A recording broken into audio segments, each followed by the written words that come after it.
Section 14 का नाम है of the idea of necessary connection. और अभी तक ह्यूम एक्सप्लेन कर चुका है कि हम किस तरह कॉजल इन्फरेंसेस ड्रॉ करते हैं प्रेजेंट सेंस एक्सपीरियंसेस से। हम कुछ ऑब्जेक्ट्स देखते हैं, कुछ सिचुएशंस देखते हैं जो हमें कॉन्स्टेंटली कंजॉइंट और कंटिन्यूली कनेक्टेड लगती हैं और हम इनको रिगार्ड करते हैं एज बीइंग नेसेसरीली कनेक्टेड। अब हम ये भी जानते हैं कि हमारे सारे आइडियाज़ हम ओरिजिनली डिराइव करते हैं इम्प्रेशन से, तो किसी तरह का कोई इम्प्रेशन होना चाहिए which leads us to have this idea of necessary connection.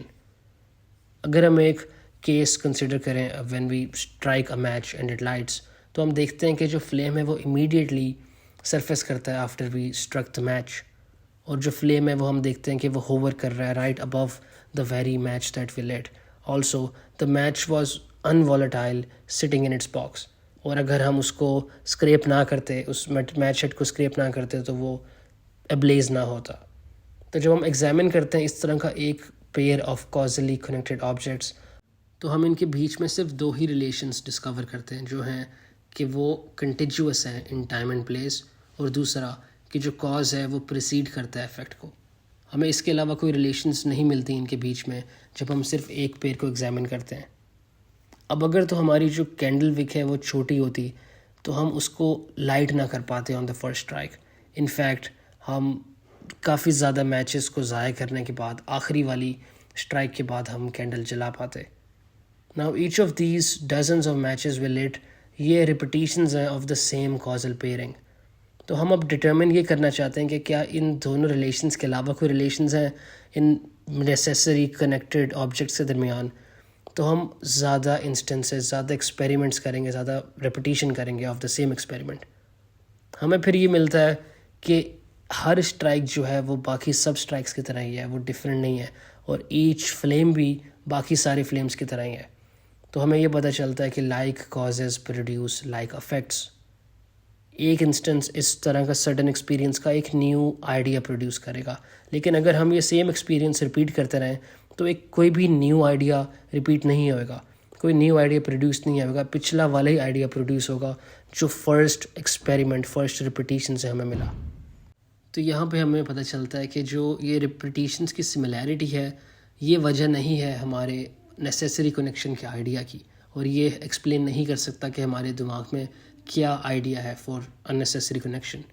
लेकिन साथ ही साथ हम ये भी नहीं कह सकते कि इस एक्सपेरिमेंट का हर एक रेपिटेशन एब्सोल्युटली सेम है।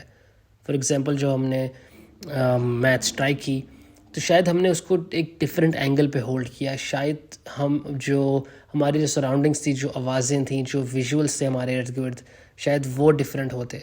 तो एब्सोल्युटली ईच रेपिटेशन सेम नहीं है। लेकिन फिर यूम कहता है कि ये जो सारे रिपीटिशंस हैं ये इतना मिनिमल डिफरेंस है इनके बीच में कि हम इनको as an addition to the group consider कर सकते हैं, और हमारे पास कोई ज़रूरत नहीं है कि हम इनको डिस्कार्ड कर दें। और जब हम इन सारे रिपीटिशंस को कलेक्टिवली कंसिडर करते हैं, जब हम इन सारे रिपीटिशंस को एसिमुलेट करते हैं, तो हमें फिर एक एडिशनल आइडिया मिलता है, और वो आइडिया होता है नेसेसिटी का आइडिया। यूम कहते हैं कि जो हमारे क्वेश्चंस हैं रिगार्डिंग कॉजेशन, ये सबसे ज़्यादा इंपॉर्टेंट क्वेश्चंस हैं इन फ़िलासफ़ी, और बोथ एंशिएंट और मॉडर्न टाइम्स में फ़िलासफ़र्स ने क्वालिटी डिबेट किया of causes that makes there effects follow. यानी अगर आप किसी भी एक्सपेरिमेंट को hundreds and thousands of time repeat करोगे, तो उसका जो कॉज का इफेक्ट है वो सेम ही निकलेगा। तो ये क्वालिटी क्या चीज़ है? ये क्वालिटी ह्यूम कहता है एफिकेसी है। तो हमें कॉजेशंस को देखने से पहले एफिकेसी को एनालाइज करना पड़ेगा। ह्यूम अब उन इम्प्रेशंस को जज करेगा, एनालाइज करेगा, जो ये एफिकेसी का आइडिया हमारे दिमाग में लाते हैं। अगर तो एफिकेसी एक कॉम्पाउंड आइडिया है तो वो कॉम्पाउंड इम्प्रेशन से आए, और अगर ये एक सिंपल आइडिया है तो वो सिंपल इम्प्रेशन से आए। इस बारे में लॉक की जो थ्योरी ऑफ पावर है वो सबसे जनरल और पॉपुलर अकाउंट है, जो कहता है कि अगर हम एक मैच स्ट्राइक करते हैं तो एक फ्लेम रिजल्ट करता है, और इस तरह के चेंजेस हम दुनिया में बेशुमार देखते हैं। लेकिन हमें साथ साथ ये नहीं पता कि how can something come from nothing. कोई एफिशिएंट कॉज होना चाहिए जिसके अंदर ये पोटेंसी हो to produce these new things, और हम रैशनली डिड्यूस करके कहते हैं कि ये क्वालिटी जो है इसको हम एफिकेसी या पावर बोलेंगे। लेकिन ह्यूम इसको रिफ्यूट करता है, और वो कहता है कि आप हमने जो दो प्रिंसिपल्स इस्टेब्लिश कर चुके हैं उनको रिकॉल करें। पहला कि हम किसी भी ओरिजिनल आइडिया पे अराइव नहीं कर सकते bye means of reason alone, और दूसरा कि जब हम कंसिडर करते हैं रीज़न को without experiences aid, it can never conclude that a cause is necessary to begin an existence. तो हम देखते हैं कि रीज़न खुद से प्रोड्यूस नहीं कर सकता एफिकेसी के आइडिया को, we must instead derive it from experiences.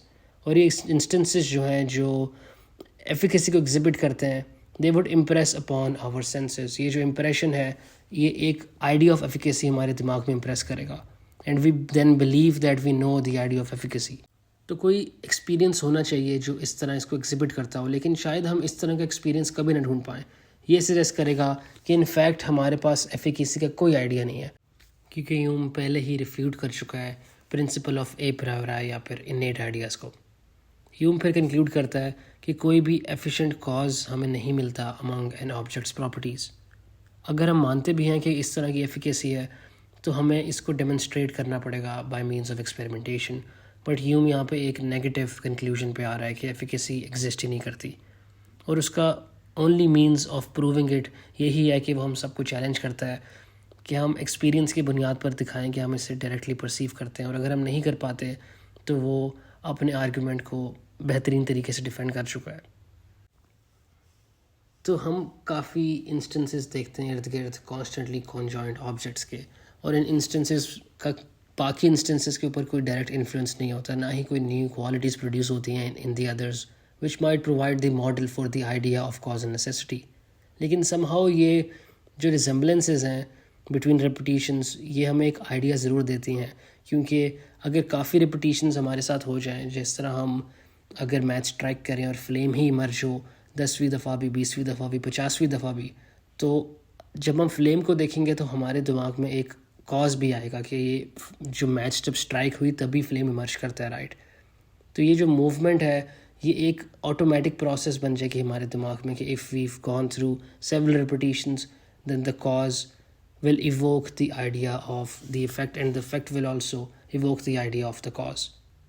ये जो मूवमेंट है ये itself प्रोड्यूस करती है एक इंटरनल इम्प्रेशन हमारे दिमाग में, और ये इम्प्रेशन है कॉजल नेसेसिटी का आइडिया। अब ह्यूम कहता है कि हमें ये तो पता है कि आइडियाज़ इम्प्रेशन से आते हैं, लेकिन कोई भी इम्प्रेशन हमें एक्सटर्नल ऑब्जेक्ट से नहीं मिला जो हमें नेसेसिटी का आइडिया दे। तो हमें ये आइडिया एक इंटरनल इम्प्रेशन से ही मिलेगा, या फिर an impression of a reflection। There is only one such internal impression that could possibly produce the idea of necessity, the impression that is made by our minds customarily moving from an object to its usually attendant idea।